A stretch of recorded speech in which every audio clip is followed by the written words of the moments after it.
Assalamualaikum warahmatullahi wabarakatuh.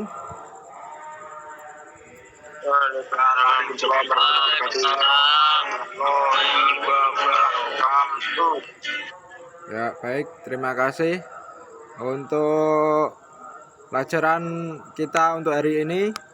Materinya adalah pencak silat ya. Semuanya puasa ya. Kalau malam enggak. Ya, kalau ada yang belum enggak gitu loh. Oke. Pertama, pengertian pencak silat ya. Pencak silat merupakan seni olahraga bela diri yang berasal dari Asia Tenggara, yang biasanya dari Indonesia, Brunei Darussalam, Singapura, Filipina, dan Thailand. Silat adalah istilah yang dikenal secara luas di kawasan Asia Tenggara untuk menyebut seni bela diri ini. Meskipun masing-masing negara tersebut juga memiliki penyebutan bahasa lokal mereka seperti gayong dan cekak. Jadi, pencak silat itu olahraga asli dari kawasan Asia Tenggara. Sepertinya yang ada di Indonesia, pencak silat sudah banyak berkembang di Indonesia. Banyak perguruan-perguruan silat yang sudah dapat mengharumkan nama bangsa Indonesia di kancah dunia.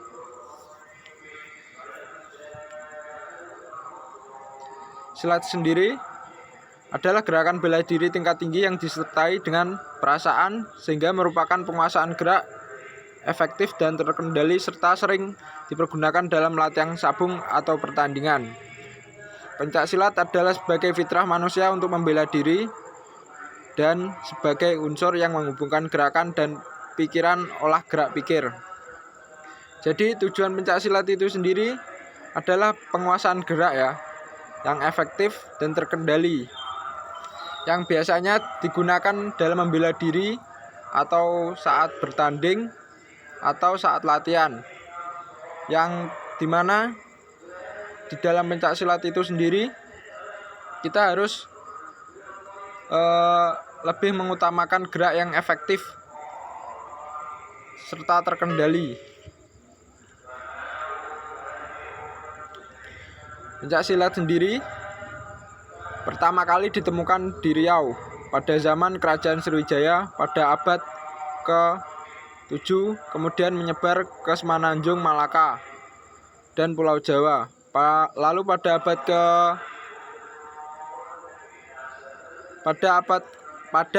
ke-16, Kerajaan Majapahit memanfaatkan pencak silat sebagai ilmu perang untuk memperluas wilayah. Jadi pencak silat itu sendiri yang dahulunya berasal dari Kerajaan Sriwijaya ya pada abad ke-7, kemudian menyebar luas sampai Kerajaan Majapahit dan menyebar luas lagi ke seluruh wilayah Nusantara. Pada zamannya pencak silat itu sendiri dipergunakan untuk membela diri atau mempertahankan kedaulatan Nusantara. Ya, yang dulu Nusantara itu banyak dihuni oleh kerajaan-kerajaan masih dalam istilah kerajaan, belum bersatu seperti sekarang yang disebut Indonesia. Jadi kerajaan-kerajaan di Indonesia dulu lebih mengutamakan pencak silat itu sebagai sarana membela diri dan membela wilayah masing-masing. Serta tujuannya itu tidak lain dan tidak bukan adalah untuk memperkuat wilayahnya. Induk organisasi pencak silat Indonesia sendiri adalah Ikatan Pencak Silat Indonesia yang biasa disebut dengan IPSI, adalah induk organisasi resmi pencak silat di Indonesia di bawah naungan KONI, Komite Olahraga Nasional Indonesia. Pencak silat itu sendiri merupakan olahraga seni bela diri yang berasal dari bangsa Melayu, termasuk Indonesia juga ya.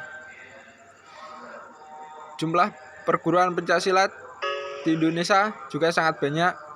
Jumlah perguruan pencak silat berdasarkan catatan PBIPSI sampai dengan tahun 1993 telah mencapai 840 perguruan pencak silat di Indonesia. Iku wis mbok record apa kok gak ada tulisannya record? Sudah. Sudah Gak ada saya tulisannya record. tapi. Ya, sudah saya record. Sampai dengan saya lanjut ya. Pada saat dari mana tadi? Sampai dengan tahun 1993 telah mencapai 840 perguruan pencaksilat di Indonesia. Induk organisasi pencaksilat di Indonesia adalah IPSI sendiri, didirikan pada tanggal 18 Mei 1948 di Surakarta, Jawa Tengah. Jadi organisasi-organisasi pencaksilat di Indonesia itu sudah banyak ya. Banyak yang dikenal luas. Contohnya Pencaksilat Cimandi, Persaudaraan Setiahati Ternate, Ikatan Kerasakti, Putra Indonesia, Pagar Nusa, dan masih banyak lagi yang lain. Pencaksilat itu sendiri, organisasinya itu sendiri biasanya menggunakan lebih mengutamakan kepentingan organisasi itu, seperti contohnya lebih mengedepankan atletnya lah.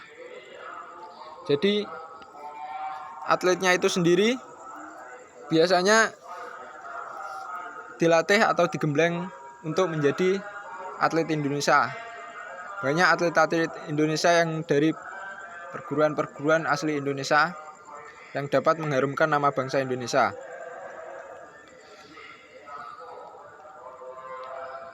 Dan untuk turnamen pencaksilat itu sendiri ya,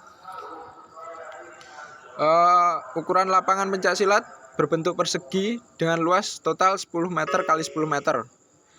Terdiri dari dua area, yaitu area bertanding 8 x 8 meter di bagian dalam dan area pengaman 1 meter mengelilingi bagian luar area pertandingan. Biasanya dibedakan dengan perbedaan warna ya. Terdapat dua lingkaran. Yang pertama, lingkaran berdiameter 3 meter digunakan sebagai jarak sikap pasang, dan lingkar kedua berdiameter 8 meter digunakan sebagai batas arena bertanding. Di dua sudut-sudut yang berjauhan biasanya satu puzzle matras berwarna merah dan satu puzzle matras di sudut lainnya berwarna biru. Ini contoh gelanggang pertandingan pencaksilat ya. Bisa dipahami sendiri. Ini untuk yang luas area diameter itu untuk bertanding para atlet-atletnya. Serta yang luar-luar itu biasanya diisi oleh ofisial dan wasit. Teknik dasar pencaksilat sendiri ada kuda-kuda, sikap pasang, gerak langkah, dan jurus. Di sini ada yang pernah ikut organisasi pencaksilat?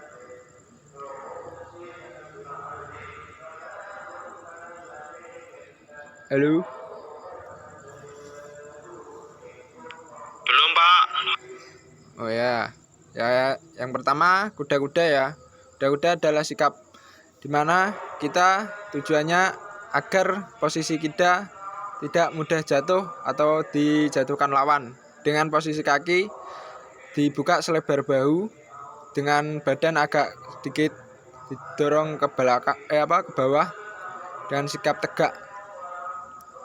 Kemudian sikap pasang adalah awalan saat kita atau persiapan sebelum kita mulai pertandingan. Sikap pasang sendiri banyak ya. Contohnya seperti tujuannya itu bisa untuk kesenian dan juga untuk bersiap-siap. Serta gerak langkah. Gerak langkah itu gimana caranya kita untuk memulai menjatuhkan lawan atau memasukkan poin ke area lawan. Seperti menendang, itu gerak langkahnya gimana, ada caranya sendiri. Dan jurusnya kita bahas besok saat di lapangan. Untuk pencaksilat sampai di sini. Apakah ada yang ingin ditanyakan atau kurang jelas? Bisa ditanyakan. Waktu kita nggak lama ya. Pak, mau tanya. Ya. Biasanya setiap organisasi tawuran ngapain, Pak, itu, Pak? Kenapa itu? Ya, Mas Reza ya. Ya, siap. Baik, terima kasih. Setiap organisasi tiap tahunan itu punya acara tersendiri ya Mas. Seperti kita ambil organisasi terbesar seperti PSHT. Setiap tahun itu PSHT itu mengadakan yang namanya acara suruhan atau pengesahan ya. Jadi banyak para siswa-siswanya berkumpul di daerahnya masing-masing, pusatnya masing-masing. Kalau pusatnya di Madiun, tapi di setiap kota sekarang mungkin sudah ada padepokannya. Itu menggelar acara di mana para siswa dijadikan sebagai warga dari organisasi tersebut atau sudah diangkat menjadi anggota keluarga pencak silat. Untuk organisasi lain mungkin acara suruhan itu kita berkumpul bareng-bareng mengadakan doa bersama dan lain-lain. Ada yang ingin tanyakan lagi? Saya Pak. Ya Mas. Ya, kan saya lihat ya Pak ya, setiap anak atau orang yang sudah mengikuti organisasi dan sudah menjadi warga, itu pasti sekolahnya kok agak malas ya Pak. Itu biasanya kenapa Pak? Oh, oke. Mas Andi ya. Gini Mas ya. Kalau setiap anak itu tergantung individunya Mas. Biasanya anak yang malas mulai belajar atau yang mulai bosan sekolah segala macamnya itu biasanya orang yang mulai merasa jagoan atau berpikir kalau alah sekolah nggak penting segala macam, kita mau gini. Itu biasanya setiap individu itu punya masalah masing-masing. Contohnya ya seperti itu. Kalau malas itu ya mungkin kalau masih jadi siswa ya mungkin bisa jadi capek. Kalau sudah warga kan siswa kan habis latihan kan ya pulangnya pagi-pagi, kadang jam 2, kadang jam 4 malam. Tergantung harinya juga. Ya mungkin sebagian besar ya karena capek. Kalau menurut saya ya Mas. Kalau yang udah jadi warga itu mungkin kembali ke diri masing-masing ya, paling juga ya bisa jadi capek habis ngelatih dan lain-lain. Terima kasih Mas Andi. Ada yang ingin tanyakan lagi?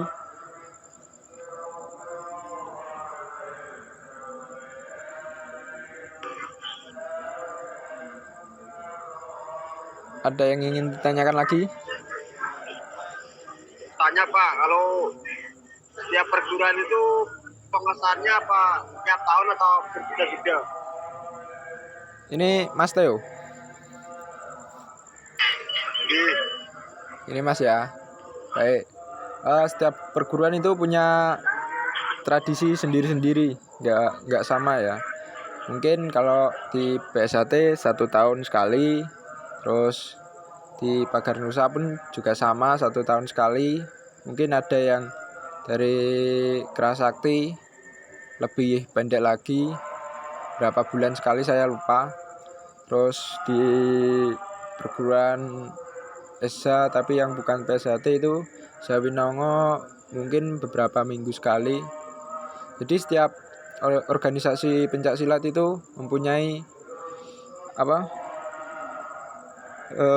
lebih tepatnya ke tradisi ya, tradisi masing-masing. Jadi nggak bisa untuk setiap tahunan atau gimana.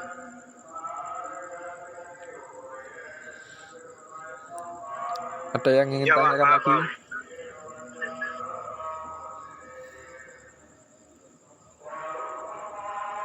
Udah ya. Waktu kita nggak banyak ya untuk presentasi saya pada hari ini. Terima kasih semuanya dan sampai jumpa di minggu depan. Kita akan langsung ke prakteknya ya. Sekian dan terima kasih. Wassalamualaikum warahmatullahi wabarakatuh. Waalaikumsalam warahmatullahi wabarakatuh.